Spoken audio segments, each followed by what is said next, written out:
Magandang gabi mga kagusok. Ito nga pala ang pangalawang dive namin at ang spot na aming pinuntahan ay sa Tignob. Mamaya pag-ahon namin dito ay lilipat ulit kami sa ibang spot at depende sa aming kapitan kung saan kami pupunta. Dito naman sa unang lubog ko mga kagusok ay nakita ko itong tibugok. Kaya naman agad ko na yang kinuha baka kasi makaramdam at biglang tumakas.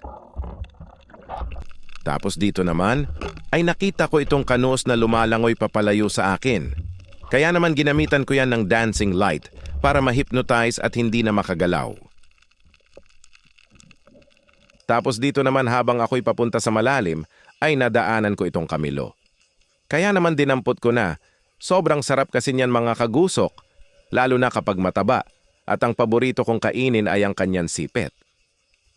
At bago pala tayo magpatuloy sa pamamana, ay nais ko munang i-shoutout ang ating followers na sina Boss ng Higmoto, John Rio Bito Recampo ng Baras Catanduanes, Loed Martizo ng Quezon Province, Nino Rechie Gronopillo na nasa USA, at kay Romel Magno ng San Andres Catanduanes. Shoutout sa inyo mga idol. Habang ako'y nasa ibabaw, ay nakita ko naman itong dalawang sulid. Kaya agad na akong nag-dive para pitikan muna yung isang medyo malaki. Kaya lang pagpana ko ay sa malambot na parte tinamaan, kaya nakapunit sa shaft ko. Agad ko namang binalikan ang kasama niya. Para panain, mabuti na lang at hindi naman nagtakang wala na ang kasama niya dahil kung nakita niyang pinana ko yung isa, ay malamang lumangoy na yan papalayo. Pagkatapos ko namang mag-reload ng spear gun, ay agad ko namang binalikan yung una kong pinana kanina, hindi naman siya nakalayo, nang hina na kasi at hindi na makalangoy ng maayos. Paglangoy ko naman dito sa unahan ay nakita ko itong napakagandang nilalang at hindi lang maganda kundi napakasarap din sa kahit anong luto.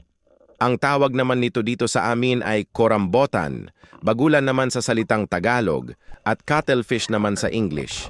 Pagkatapos ko namang malagay sa lagayan ko ang pinana ko kaninang cuttlefish, ay siguro 3 minutes lang ay nakakita ulit ako ng isa pang cuttlefish.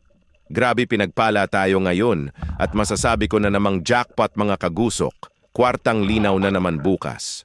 Tapos dito naman ay may nakita akong sulid. Kaya naman nagdahan-dahan ako para hindi ko mabulabog. Kaso parang mautak ang isdang ito mga kagusok, bigla kasing nagtago sa butas ng bato.